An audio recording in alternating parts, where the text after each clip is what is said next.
They weren't trying to do anything bad. They just wanted to see it. They had heard the stories all their lives, and they thought, it's just an old cemetery. What's the worst that could happen? They parked at the bottom of the hill just after 11 at night.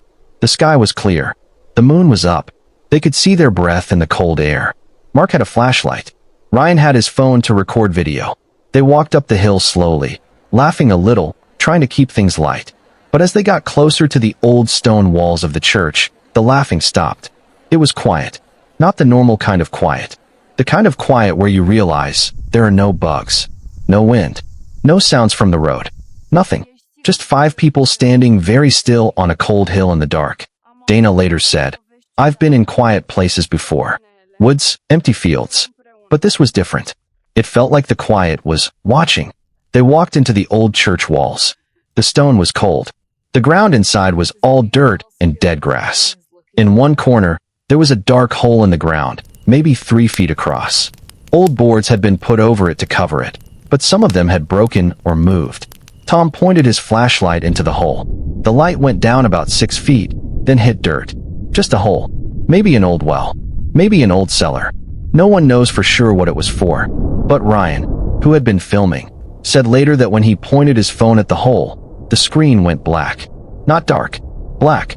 And the recording stopped on its own. The phone was fully charged. He still has no explanation for it. They stood inside the ruined church for maybe 5 minutes.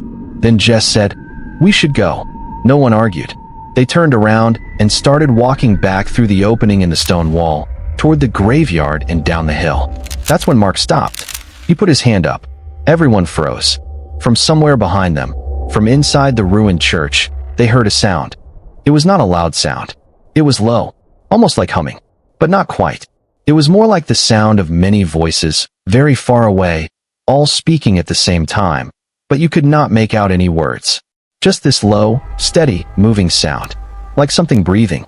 Like something saying your name in a language you do not know. I've tried to explain it 100 times, Ryan said. The closest I can get is, it sounded like the ground was talking. They ran. All 5 of them ran down that hill as fast as they could. They did not look back. They jumped in the car. Mark drove.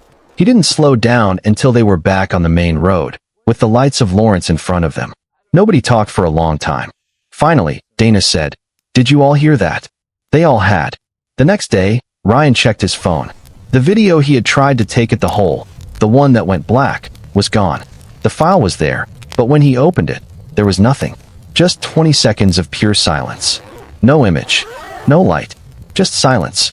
The old ruined church at Stull Cemetery was finally torn down by the county in 2002. They said it was a safety problem. But many people think the real reason was that too many people were coming at night, and too many of them were coming back with stories like this one. The graveyard is still there, though. The hill is still there. The hole in the ground. If it was ever covered up, no one knows for sure. And every year, on Halloween night, people still drive out to Stull. They park at the bottom of the hill. Some of them go up. Some of them don't make it to the top before they turn around. Mark, Dana, Jess, Tom, and Ryan have never gone back. They've never talked much about that night, even with each other. But once, a few years later, Mark was asked if he believed the stories about the place. About it being a gate. About what lives there. He was quiet for a moment. Then he said, I don't know what's down in that hole. I don't know what made that sound. But I know this. That place wanted us to leave. And I am very glad we did. Pull up Google Maps right now. Type in Stull, Kansas.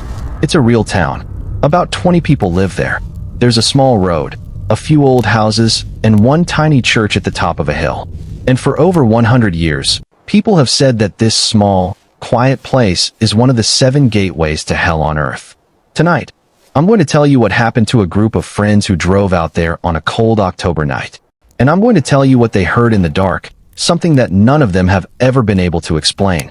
Stull, Kansas is about 15 miles west of Lawrence.